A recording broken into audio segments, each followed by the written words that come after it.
independence in 1953, the northern lawmakers kicked against it.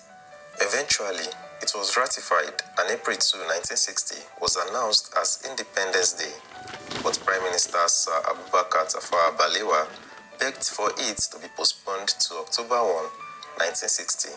In 1963, Nigeria became a republic and all ties with Britain were cut off. Uniforms and insignia changed to reflect sovereignty.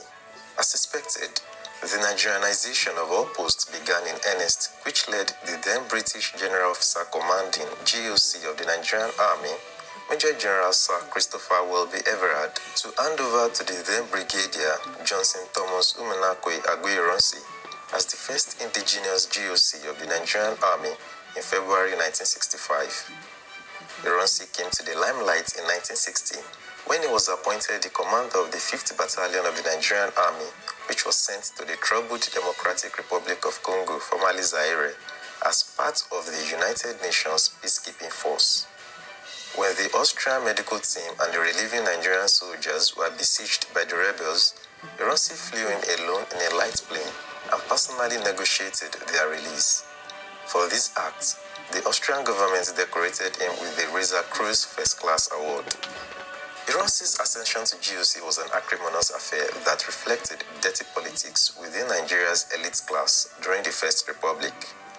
Although it was the responsibility of the Prime Minister and the Defense Minister to appoint the GOC, General Everard's recommendations were significant because this was the first time full command was being passed to Nigerians, and he had insight into his three most likely successors, Brigadiers Aguiyi-Ironsi, Obafemi Ogundipe, and Samuel Ademulegun. Everard disqualified the fourth nominee, Brigadier Zakaria Mai Malari, on account of his youth and inexperience. The outgoing British GOC eventually recommended Ogundipe, leaving out Ironsi and Ademulegun, but the ruling political class had other ideas. The Northern People's Congress that produced both the Prime Minister Tafawa Balewa and the powerful Premier of the Northern Region, Sardauna Ahmadu Bello, favored Brigadier Samuel Ademulegun, who was the Sardauna's friend and seemed more amenable to their political interests. It was a keen contest. However, Ironsi was not interested in the division of the army into different camps and kept away from the politics.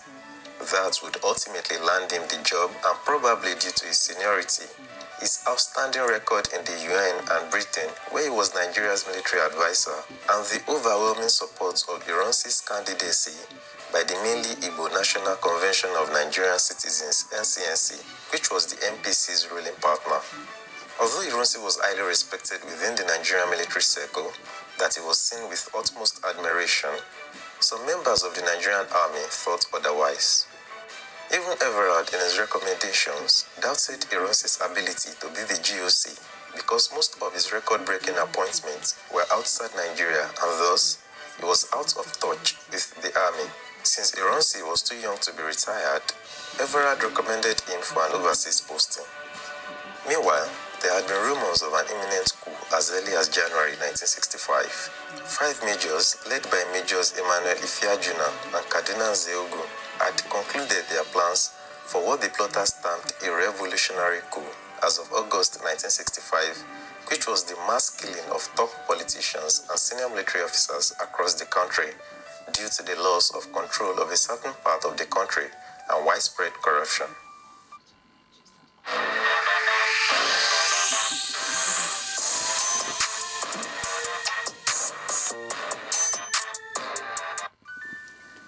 Security reports concerning coup plotting were passed to the Prime Minister Tafawa Balewa, who ignored them, or rather chose not to act upon it. On the morning of January 15, 1966, the nation woke up to the frightening news that the Prime Minister was missing, though he was later found dead 6 days later. The Sardauna of Sokoto and Premier of the Northern Region, Sir Ahmadu Bello, Premier of the Western Region, Chief Samuel Adoke Akintola, Minister of Finance, Chief Festus Samuel Okotie Igbo, and a host of others, including senior and junior military officers, had been killed in a military pogrom. Aguiyi-Ironsi was also targeted, but he had maneuvered the boys, rounded them up, and took official control of the country on January 16, 1966. The federal military government in Nigeria the administration of the country. Functions of federal military government will be exercised by the Supreme Military Council, and leaders of which will be announced later. These events raised tensions among the northern elite, especially in the army, that the Easterners were behind the coup, as the majority of the coup plotters were Easterners, while the majority of the casualties were Northerners. In a bid to quell contentions in the army, Ironsi made Lieutenant Colonel Yakubu Gowon, a Northerner, his chief of army staff. Whether the coup was Eastern favored or not, it brought into fore a united northern region in the army, regardless of tribe or religion. Decree number 34 of May 24, 1966, promulgated by Agui Ironsi, was the beginning of the end for him. The decree made the center strong, thereby abolishing the powers granted to the regions. Interestingly, Kaduna Zeogu, one of the January 15, 1966 coup plotters, in an interview he granted in 1967, affirmed that Ironsi shot himself in the foot with that decree. Another mistake Ironsi made was the non-trial of Nzeogu and his fellow coup plotters of the January 15, 1966 carnage.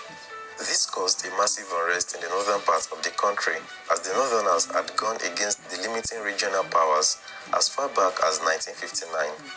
In June 1966, the head of state began a tour of the country and met with the northern elites, assuring them of a united Nigeria. On July 28, 1966, the head of state was hosted by the military governor of the Western region, Lieutenant Colonel Francis Adekunle Fajuyi, in Agodi, Ibadan. As he made to leave for Lagos, Fajuyi implored him to spend the night at the government house. On the wee hours of July 29, 1966, Northern soldiers led by Major Theophilus Yakubu Danjuma came to arrest Agui Ironsi and questioned him about his alleged complicity in the January coup, which saw the demise of the Sardana of Sokoto, Ahmadu Bello, and Prime Minister Abubakar Tafawa Balewa. Ironsi answered Danjuma in the negative and denied playing any part in the coup. Eventually, the soldiers overpowered Ironsi and Fajuyi, violently stripping off their epaulets. They were also beaten as they were dragged along to a shallow pit in Lalupon, near Ibadan, where their bodies were riddled with bullets. For 3 days, the country had no head of state, and the most senior northern officer in the army, in this case, Lieutenant Colonel Yakubu Gowon, Ironsi's chief of army staff, was chosen to head the country.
If you enjoyed the video, don't hesitate to like and share it with your friends.